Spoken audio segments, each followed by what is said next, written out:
President Zimmer, Provost Diermeyer, deans, trustees, colleagues, parents, and friends of students and other distinguished guests, good morning. And of course, graduating students, congratulations.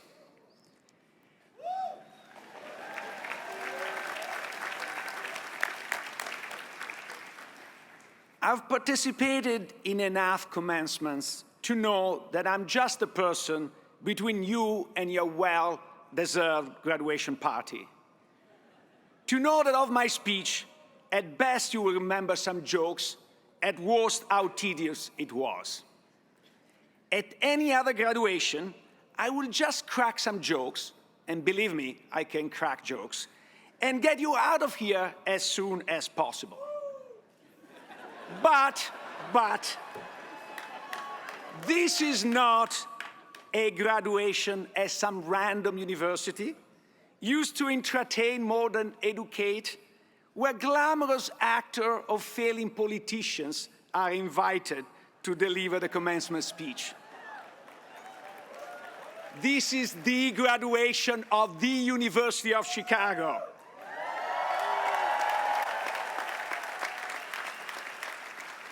Where every moment is a learning opportunity. So I will not try to entertain you.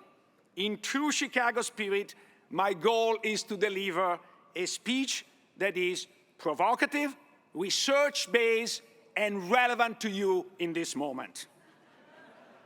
After all, we know that Hyde Park is known as the place where fun comes to die. So I'm asking you to die one last time with me.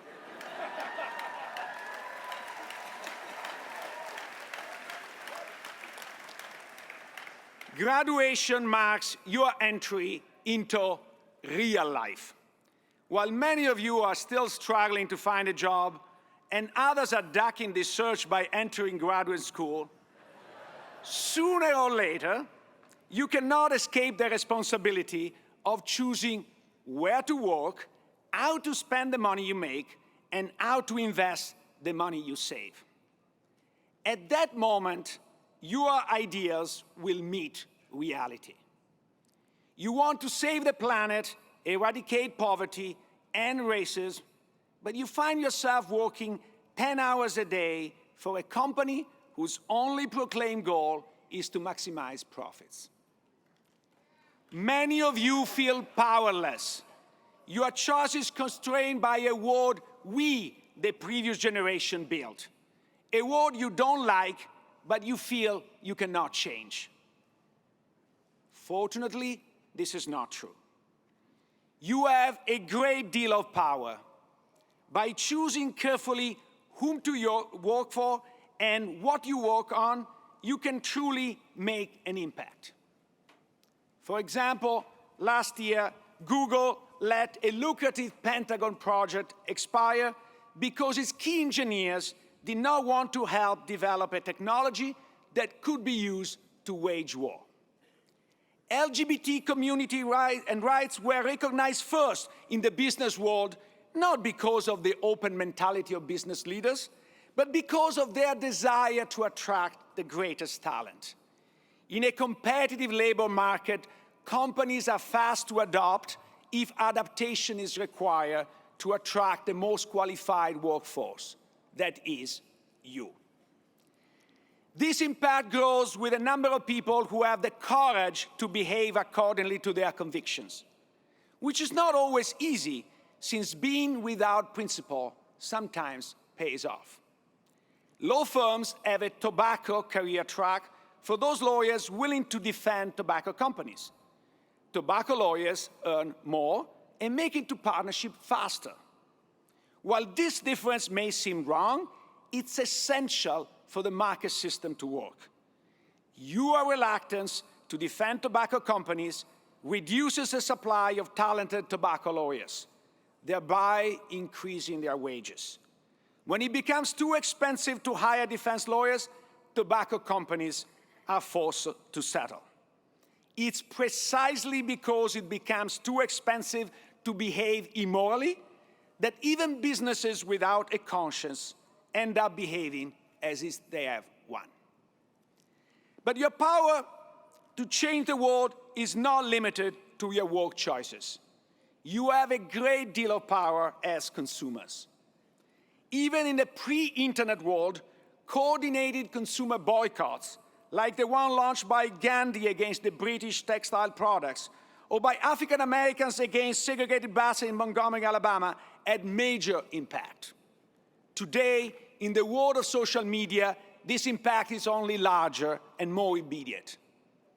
Banks that finance the highly controversial Dakota Access Pipeline saw their deposit grow less than their competitors.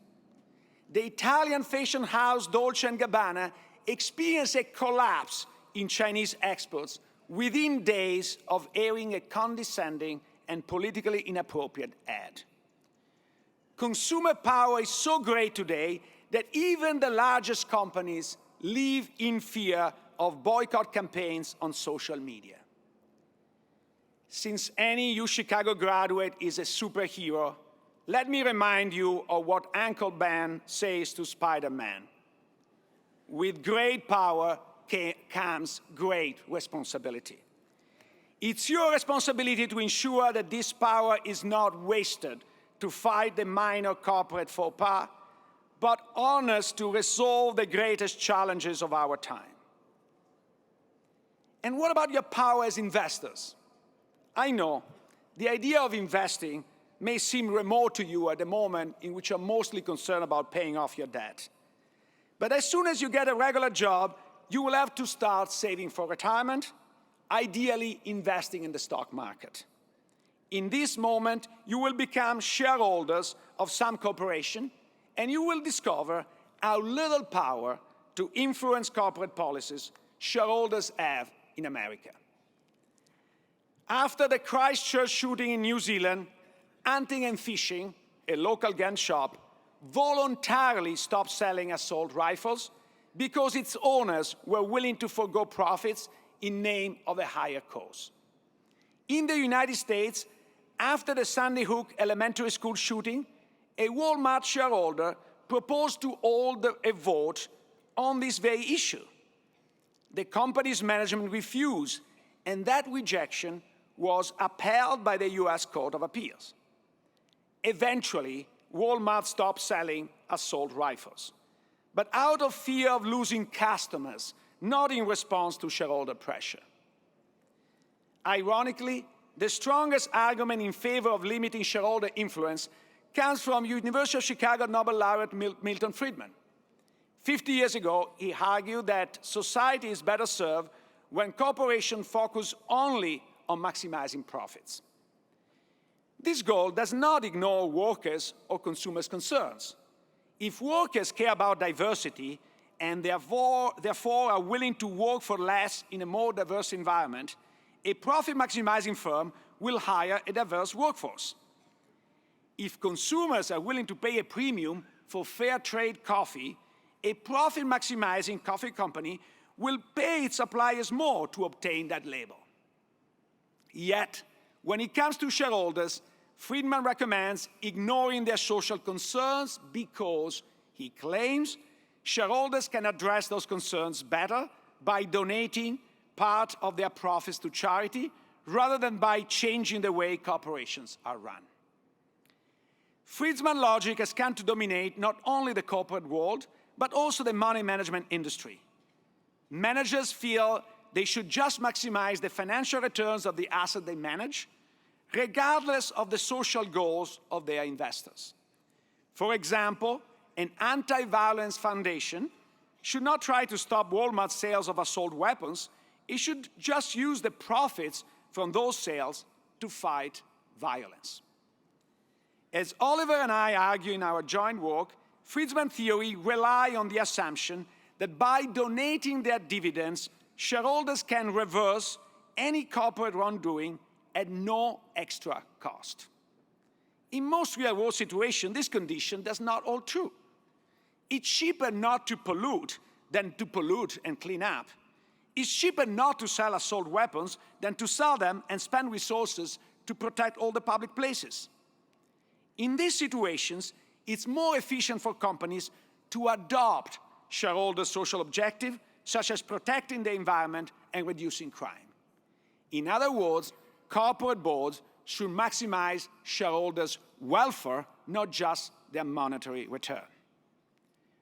Paradoxically, today, the only way shareholders can express their social preferences is by selling off stocks of companies they don't like. While politically appealing, this divesting may achieve the opposite outcome. If all environmentally conscious investors were to divest from oil stocks, oil companies will end up in the hands of investors who don't care about the environment and thus pollute more. The solution is not to divest, but to invest and engage. You are in a unique position to shape how this new engagement will be implemented. So far, I described a world where people have alternatives. If you don't want to be a tobacco lawyer, you can become an environmental lawyer. If you don't like McDonald's, you can eat at Chipotle. You might have to pay a price difference, but this difference is small. This is what we economists call a competitive market. Most corporations operate in such an environment. In this world, your power as workers, consumers, and investors can make a difference. In this world, paraphrasing President Kennedy, do not ask what companies should do to change, ask what you can do to change them.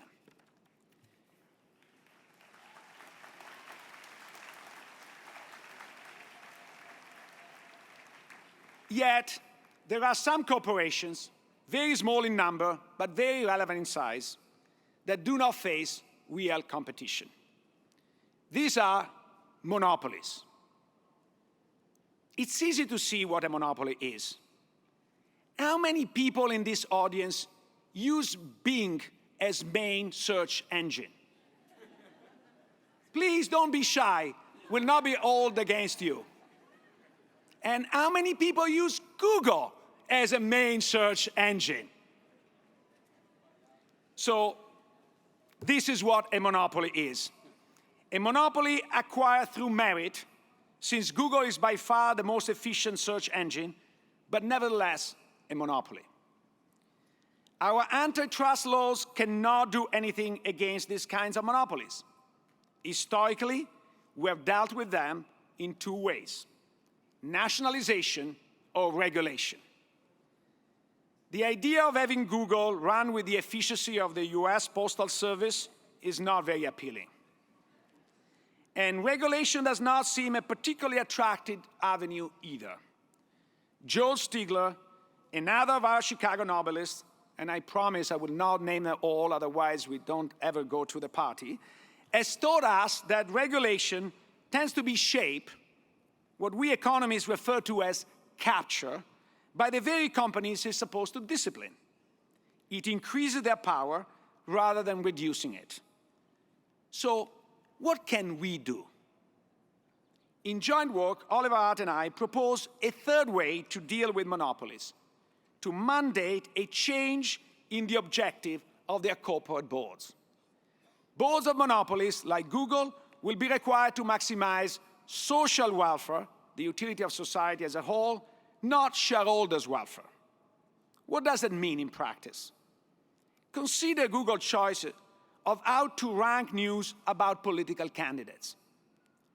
Experimental evidence shows that searches leading to a higher ranking of bad news about a political candidate result in fewer votes for that candidate. So a board that maximizing profits will tweak the search results to disadvantage those candidates who want to tax Google or break it up.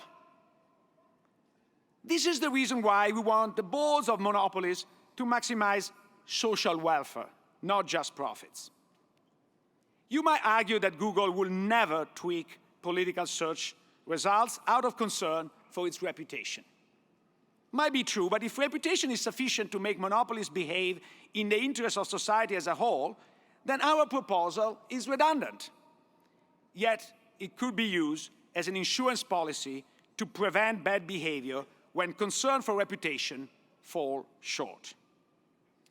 A more challenging question is how we convince a board elected by the shareholders to maximize social welfare. The simple answer is that we impose on boards of monopoly an additional fiduciary duty towards society, in addition to the existing one towards shareholders. Finally, some might say that our proposal is tantamount to socializing monopolies.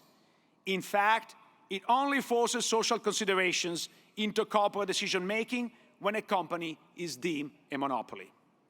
It's no different from Google's self-imposed motto, "Don't be evil." We just add some bite to it. We regard our proposal as a simple application of Uncle Ben's principle: with great power comes great responsibility. If Google or other monopolies find this social responsibility too burdensome, they can easily be relieved of it by breaking themselves up voluntarily. To fight monopolies, your power as workers, consumers, and investors is not sufficient. Your participation in the political process is critical. This is not a Republican or a Democratic battle, it's an American battle. This country was born fighting monopolies. The Boston Tea Party was not, as often repeated, a revolt against higher taxes, but a revolt against the unfair advantage enjoyed in America by Britain's East India Company, one of the worst monopolies history has ever seen, as many of the Chinese and Indian present here can testify. The connection between American democracy and fight against monopolies was not lost on Senator John Sherman, who in 1890 brought us the first antitrust law. If we will not endure a king as political power, he wrote, we should not endure a king over the production, transportation, and sale of any of the necessaries of life. If there is one sentence from my speech I hope you will remember, this is the one. My conclusions might surprise some people who identify Chicago faculty, especially the economic and finance faculty, with a certain ideology.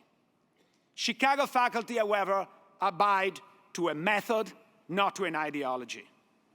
It's a method of intellectual inquiry without the blinders imposed by conventional wisdom.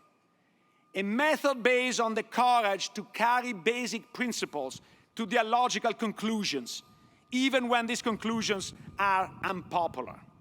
A method based on constant attention to empirical evidence. A method designed to forge superheroes like you. I hope you will carry this method with you the rest of your life. If you do, the expensive tuition you paid will not have been paid in vain. Congratulations again, superheroes, and now have fun. You deserve it.